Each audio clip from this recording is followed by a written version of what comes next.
Hey everyone, welcome back and happy Saturday. All right, guys. Well, we have a lot to talk about. Apparently, Sheena has a lot to say when it comes to this whole The Valley cast turning on her, which, listen, I'm going to give her the benefit of the doubt because when she was like, oh, well, I was given a contract, I was like, there's no way that you would be silly enough in the mind to have $4 or $5 million in mortgages and deny a contract when I don't actually know what else she does for money aside from a podcast. And so when she brought on Alex Baskin, I was like, oh, okay, so this was silly enough. But now we also heard that the Valley cast is kind of turning against her, which I know that Lala Kent is refusing to speak about her. So then I was wondering, well, maybe they're rallying behind Lala. I don't know. We're going to break it down though, because Sheena is now speaking out. Smash the like button. If you're not subscribed, get subscribed. Don't forget to hit that notification bell and let's jump right in. Here we go.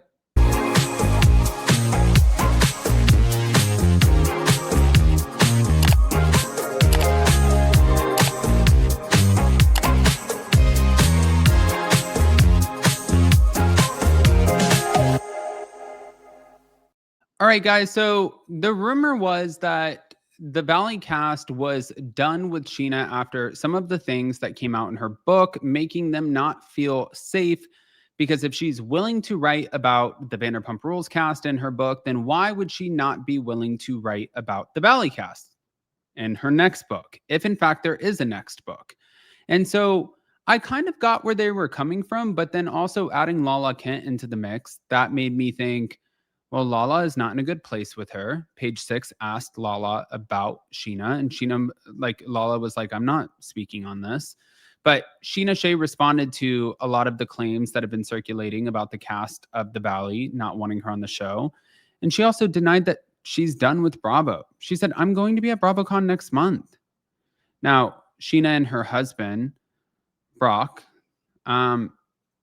they suggested that someone connected to Brandy Glanville and also another guy, they have planted the story that the cast doesn't want her. So I think that what she's saying right now is that this is something that has nothing to do with me. I'm not the one who planted this story. Other people are responsible for it. That could be true too. A lot of times when they're in these positions, especially if it's somebody within like the Bravoverse who's planting the story, what happens is it's very easy for them to reach out to whether it's content creators, bloggers, major media outlets like Page 6 or I don't know, Radar Online or Reality T or it doesn't really matter. But it is easy for them to reach out. So if they reach out, they will probably take their word for it. And that could be a dangerous thing. And I think that's exactly what she's pointing out.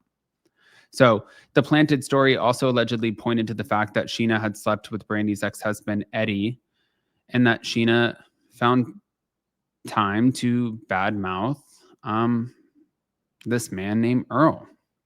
Okay. We need to find out more about that. But on the topic of the offer for the Valley, Sheena said that she cannot reveal exact contract terms or offers, but she described the offer as very much on par with her Vanderpump Rules deals. And I just wanted to also note this. It is a new show. It's a newer show. They're on their third season. If Sheena came onto this show, a lot of people have asked me, does Sheena's pay get carried over to this show?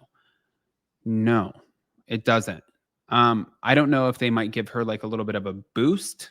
I mean, I think that that's totally up to the network, but it's not like you don't just get like some sort of extra pay or the same pay that you got for 11 seasons on a twice nominated, Emmy nominated show on The Valley. Like that's not going to happen.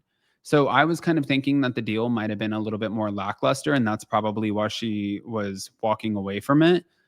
But that doesn't make it true. We still have to kind of figure out what's going on. But wait. It continues. She confirmed that she turned down the role and she was offered it, but she declined. And she had Alex Baskin on, and Alex Baskin even said, I feel like it was a compelling offer. And she said, no, I feel like it was a good offer. I thought it was a good offer. And he was like, no, I think it was too. So I think that the whole purpose of her having Alex Baskin on was to showcase that she had an offer to begin with, which clearly Sheena has something to prove. But when everybody's like questioning what you bring to the table or what happened to your career or why you're not on a show and the truth, why would you not try to prove that? I mean, I agree with her. I go up and down. Like, if it's right, it's right. If it's wrong, it's wrong. I will lean into both. But that's not it. We have more. So here we go. I don't know if you guys saw this, but thank you to Bravo Snarkside.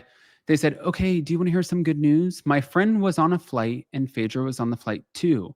She was in first class and sitting there because my friend saw her chilling and whatnot. And my friend was in row 8 in the couch bulkhead, so heard everything. An elderly veteran boarded the flight and Phaedra saw him and just offered her seat for him. And was like, sir, you probably did so much for me already. So I'm going to do a little something for you today, and gave him her first class seat. Oh, so she gathers her things and she goes to coach and she goes to 10D and was like, it costs nothing to be kind because we're all going to land at the same time anyway. So let him enjoy a little bit of comfort. That's amazing. I mean, I know a lot of people would be like, oh my God, she just gave up a seat. But when you sit there and you say that and you lean into that, would you give up your seat? I think that's the best question to ask. It's a good question. Now, moving on from that, Bravo did release the Real Housewives of Potomac season 10 taglines, and here they are. God. So we have Tia, who said, you can only clutch pearls if you have them, and darling, I have loads. Hell hath no fury like an angel scorned. This comes from Angel. I kind of like that. I don't know if I love the first one. Some people believe the lies, but still I rise. I actually like that one. Thank you, Stacy. Beauty is my business, but getting you together is my specialty. I'm a fan. When the nest is empty, it's time for naked, grown, and sexy. That was Giselle Bryant. No, that was probably the worst so far. I put the high in higher education. Wendy Osefo, you put something in something, but I don't know about that. Ashley Darby said, this cherry blossom is ready for her second bloom. Well, we get that. Guys, go ahead and rate the Potomac of it all, but also let me know what you think about the Sheena of it all. Smash the like button. If you're not subscribed, get subscribed, and we will see you so very soon. Love you guys.